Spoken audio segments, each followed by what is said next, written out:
ఆలస్యంగా జరిగే న్యాయం అన్యాయంతో సమానం. ఈ డైలాగ్ మనం ఎన్నిసార్లు వినే ఉంటాం.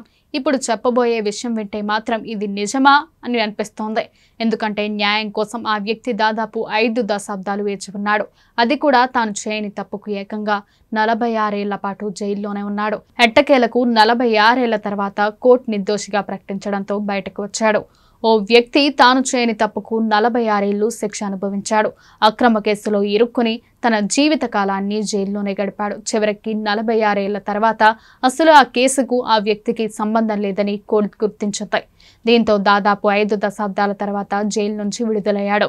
ప్రపంచంలోనే అత్యధిక కాలం మరణశిక్ష పడిన ఖైదీ ఇవావో హకమడను జపాన్ అత్యున్నత న్యాయస్థానం నిర్దోషిగా ప్రకటించింది. 46 ఏళ్ల మరణశిక్ష తర్వాత ఇవావో హకనమాడు నిర్దోషిగా ప్రకటిస్తూ న్యాయస్థానం తీర్పు వెలువరించింది. మాజీ ప్రొఫెషనల్ బాక్సర్ అయిన ఇవావో హకమాడుపై 1968లో మర్డర్ కేసు నమోదైంది. తన బాస్తో పాటు ఆయన భార్య, 2 పిల్లలను హత్య చేసిన కేసులో జపాన్ కోర్టు ఇవావోకు మరణశిక్ష విధించింది. అతనిపై తప్పుడు కేసు నమోదు చేశారని, ఈ హత్యలతో అతడికి సంబంధం కూడా లేదని పోలీసులు బలవంతంగా ఒప్పించారని న్యాయస్థానంలో పిటిషన్లు దాఖలయ్యాయి.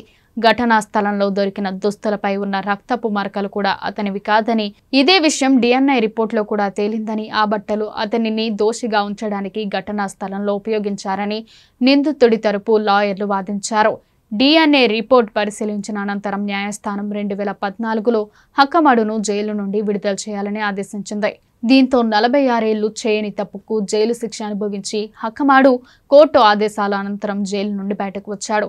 హకమడు బయటకు జైలు నుండి రిలీజ్ అయినప్పటికీ న్యాయస్థానంలో ఈ కేసుపై విచారణ నడిచింది. ఈ క్రమంలోనే దశాబ్దాల పాటు నడిచిన హకమడు కేసులో 26 సెప్టెంబర్ 2024 జపాన్ అత్యున్నత న్యాయస్థానం సంచలన తీర్పు వెలువరించింది. ఈ కేసులో 46 ఏళ్ల జైలు శిక్ష అనుభవించిన హకమడు నిర్దోషి అని న్యాయస్థానం ప్రకటించింది. అతనికి వ్యతిరేకంగా ఉపయోగించిన సాక్ష్యాలు కల్పితమని తేల్చి చెప్పింది.